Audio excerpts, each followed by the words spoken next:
자, 이건 누굽니까? 사드를 감싸는 야권 후보가 있습니다. 바로 안희정 충남지사인데 다만 내가 충청을 대표한다 이것만큼은 굽히지 않고 있네요. 자, 어떤 장면인지 좀 얘기를 좀 나눠봤으면 좋겠습니다. 자, 첫 질문 좀 드리고 싶은데 안희정 지사가 요즘 생각이 좀 독특한 것 같습니다. 박근혜 정부의 창조경제 그리고 이명박 정부의 녹색성장 이거 다 수용하겠다 그랬잖아요. 네, 그렇습니다. 보기 드문 현상 같네요.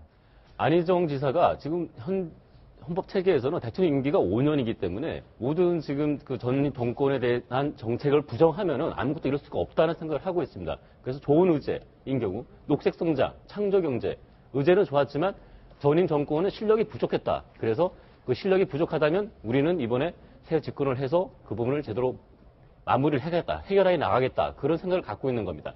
안희정 지사의 기본적인 성향을 보면요, 신뢰와 안정입니다. 그래서 정책을 안정성과 그리고 그런 신뢰성 기본이 돼야 되는 거고요. 그래서 의제가 좋다면은 우리가 실력 있는 팀을 가지고 그 부분에서 해 나가겠다는 그걸 강조를 하고 있는 겁니다. 네, 직접 한번 들어보겠습니다. 창조경제 혁신이라고 하는 혁신주도형 경제성장 전략에 대한 고민은 우리가 계속 이어서 해야 될 주제입니다. 한반도 신뢰 프로세스를 위한 대화의 꾸준한 그 노력은 계속해서 이어받아야 합니다. 자, 또 하나, 저 어제 그 외신 기자를 만난 자리였는데, 사드 정책 관련해서 당론, 뭐, 더불어민주당은 당론이 없습니다만, 당의 나머지 의원들과의 생각하고 좀 차이가 있는 거 보이는데요. 자, 사드, 중국 압력, 자신의 생각을 이렇게 밝혔습니다. 소개하겠습니다. 현 박근혜 대통령이 한미 간의 정부 간의 협상을 통해서 결정된 사항은 그것대로 존중하겠다는 것이 제 입장입니다. 군사적, 군사기술적 측면에 대해서는 앞으로 배치와 설치 과정에서 철저한 검증이 필요합니다.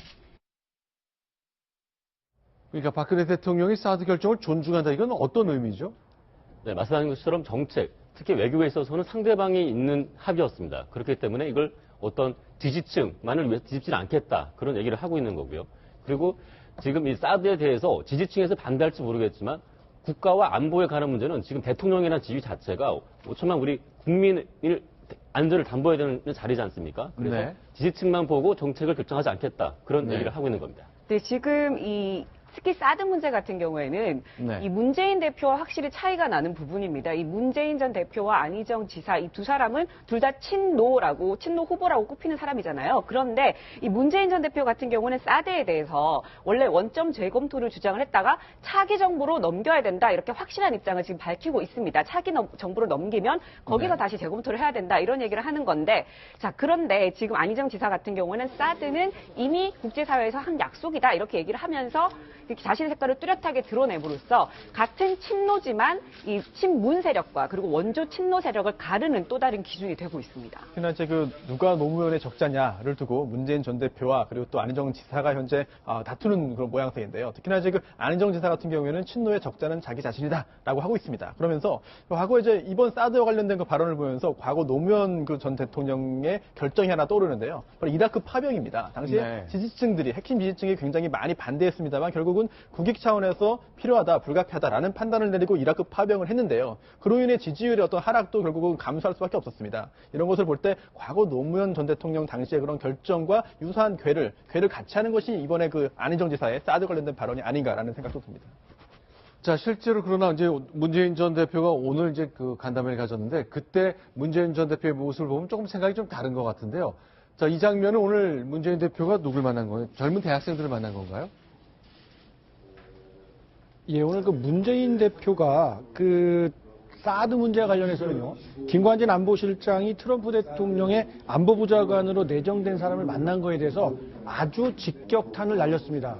지금 보시는 것처럼 바람직하지 못한 행동이었다. 중국을 자극하는 건 바람직하지 못하다는 걸 지적하고 싶다. 이렇게 언급을 했습니다. 네. 이 대목에 이제 그 문재인 전 대표가 만난 사람들은 사실 문화예술인들이거든요. 그러니까 사실은 중국에 많이 진출해서 한류로 통해 여러 가지 경제 활동을 해야 되는데 중국이 이제 한한령을 통해 막는 것 관련해서 불편한 사람들이잖아요. 이분들을 만난 문재인 전 대표는 사드와 관련해서 이렇게 얘기했습니다. 소개합니다. 김관진 청와대 안보실장이 미국의 트럼프 일정부의 안보 보좌관으로 내정된 분하고 주로 만나서 사들을 대치하더라도 외교적인 설득을 해서 이런 경제 통상 이런 문제에 대한 보고 해소해 나가야 하고 그것이 정부가 해야 될 첫문제 중국을 더 자극하는 이런 방법을 하는 것도 대단히 바람직하지 못하다라는 지적을 하고 싶습니다.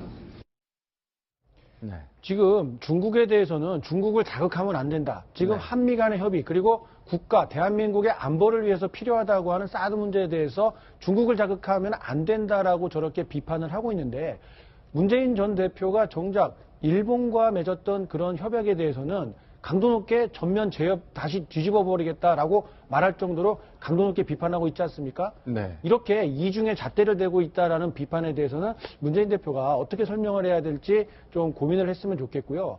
안보에 있어서는 오히려 우리 내정의 문제인데 왜 중국이 북핵 문제를 해결하지 못하면서 내정 간섭을 하느냐라고 당당하게 말하지 못하고 한일 관계에 있어서는 내부에 어떤 문제가 있더라도 우리가 슬기롭게 풀어나겠다라고 말하지는 않고 일본을 향해서 뭐가 어떻게 되든지 한일 통화 스와프가 어떻게 되든 말든 우리는 내가 집권하면 재협상을 하겠다. 이렇게 밝힘으로 인해서 문제를 더 어렵게 풀어가고 있는 것 아닌가 이런 걱정이 듭니다.